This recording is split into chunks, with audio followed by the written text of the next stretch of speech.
so many reasons. We're certainly doing this with you, David, also with Safer Society, because I started my work, with Faye Honey Knapp as one of my mentors. So it's really lovely. And I'm also excited to do this with Jay because we come from really different perspectives, but we have the same goals in our work and our values. And that, I think having that sort of a chance to collaborate with Jay has been so important because, each, just in the way I think people in the audience who are clinicians will understand that it's really important to think about each student differently.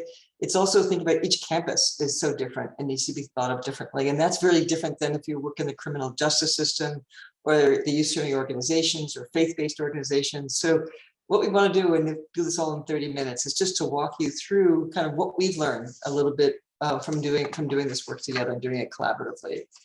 So in our next slide, we have a quick disclaimer here. It'll be in the handout, so I'm not going to go through this. So in the next slide, just to say that if those of you who are working with either adults or with kids with problematic sexual behaviors, you really have a unique perspective. And just to put this in the context of sort of where we've been, I'm going to give like a 30-second kind of history lesson of just like, certainly when I was at a campus, I would say that sexual assault, sexual violence or rape was largely ignored. Sort of knew about it, but it was sort of ignored on the campus level.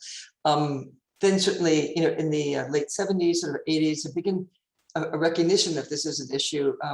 But institutionally, really not a whole lot was being done until survivors really began to advocate for pulling together survivor services on campuses. And basically, almost every campus in the country will have some access to survivor services, either on campus or off campus.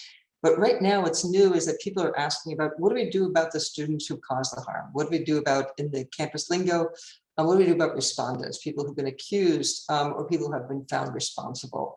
And that is new. And that's the unique perspective that you can bring to the table, is that a lot of campuses are saying, well, we're not quite sure what to do about this.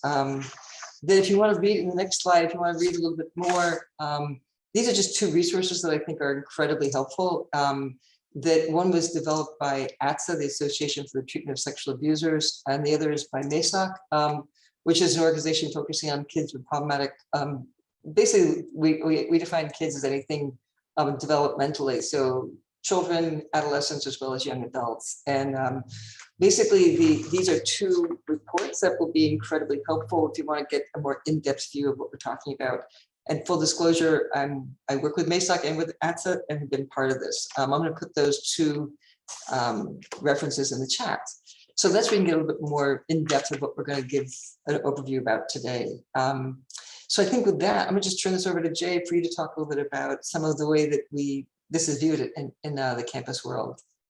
Great. Thank you so much, Joan and David and Sarah and others at Safer Society Foundation for allowing us to talk about this topic. As Joan mentioned, it is critically important and of increasing interest to colleges, universities, respondent support service providers, victim advocates, Title IX administrators, and others, as we seek to learn how to most effectively manage and respond to problematic sexual behavior.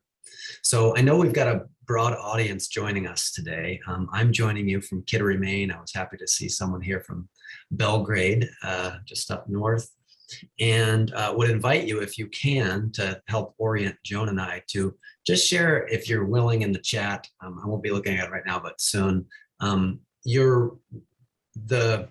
the perspective with which you're coming to this, or your role. Are you a clinician?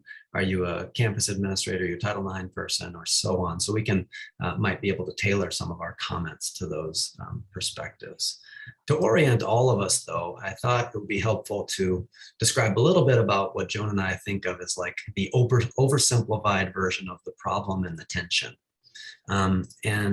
We start that by thinking about this broad oval of campus sexual violence. We know that within that oval, and thinking about it as sexual and gender-based violence, that there is a large variety of behaviors and offenses that cause harm on our campuses. In a recent project, we identified at least 42 different types of behaviors that might constitute gender or sexual-based violence on our campuses. And it is very easy to oversimplify that and become wrapped up in competing narratives. And we often feel the sense of people shouting at each other in the process, as if there's only one side that could be true. And we might hear some among us shouting that women are too often not believed, and our processes must account for the very real violence that is experienced.